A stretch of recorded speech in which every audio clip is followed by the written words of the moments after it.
Scanning an empty field that once housed a Shaker village in New Hampshire, Techcology had come in search of the foundations of stone buildings, long-forgotten roadways and other remnants of this community dating to the 1790s.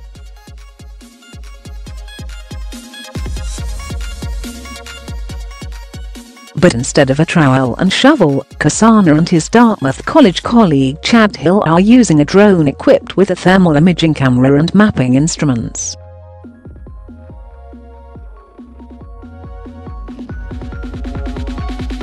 The camera can identify remnants of buildings and other structures up to several feet below the surface, since the temperatures of that brick or stone material is often warmer than the soil around it.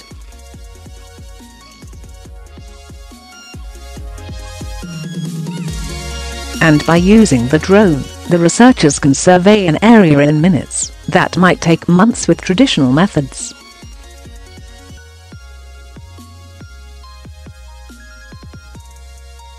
If you look, you see a flat field, but below it there are big stone walls. There is a big old well, all kinds of stuff you can't see on the ground, Casana said of a community that once housed nearly 100 buildings, but was sold in the 1920s, and is now an outdoor history museum.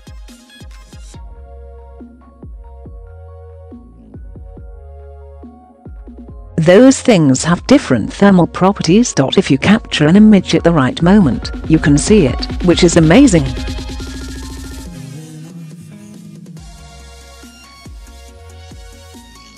Archaeologists have for decades used aerial photography, and more recently satellite imagery and data from laser sensors known as Lidar, to map and discover new sites.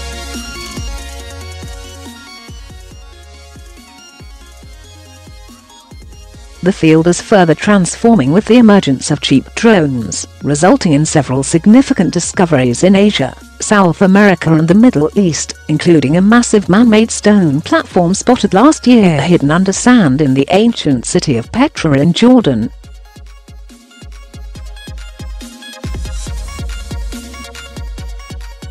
Casana and Hill have taken the process a step further by adding a thermal imaging camera.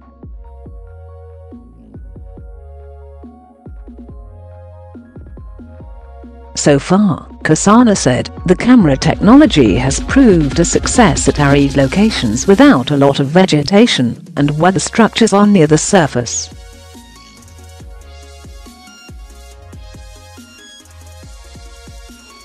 It has been more challenging, or nearly useless at locations with forest cover, or, in the case of Cyprus, where there wasn't a big difference in temperature between the structures and the surrounding soil.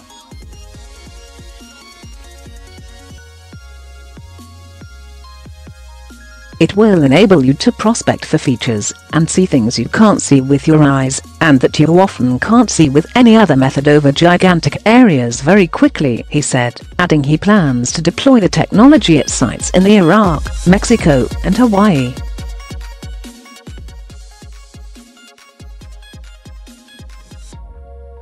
I would say it could be potentially game-changing if people would adopt it. Mark Schurr, a University of Notre Dame anthropology professor who is co-directing the Illinois dig with his colleague Madeleine McLeester, said he was optimistic Casana's discovery would offer clues into a society that has lived here as far back as 17th century before the French arrived.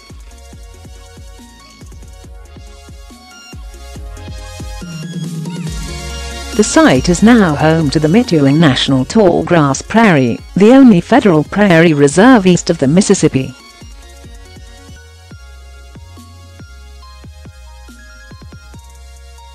Researchers are hoping to better understand things like trade networks, agriculture practices and their involvement in warfare.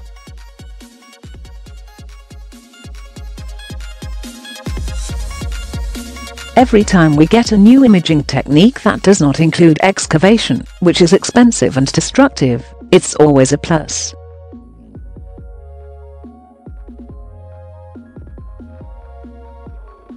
It allows us to see new things, Schurr said. But Plymouth State University's David Starbuck, who is leading the dig at the Enfield Shaker village, was more cautious.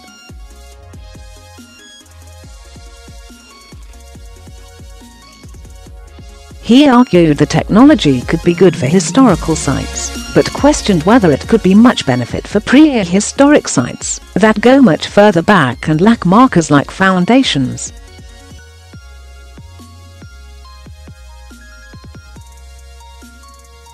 With Jesse's work in a place like Enfield Shaker Village, where on one side of the highway they have lots and lots of buildings that were removed, drones and cameras should be able to pick out just where those foundations used to be, he said.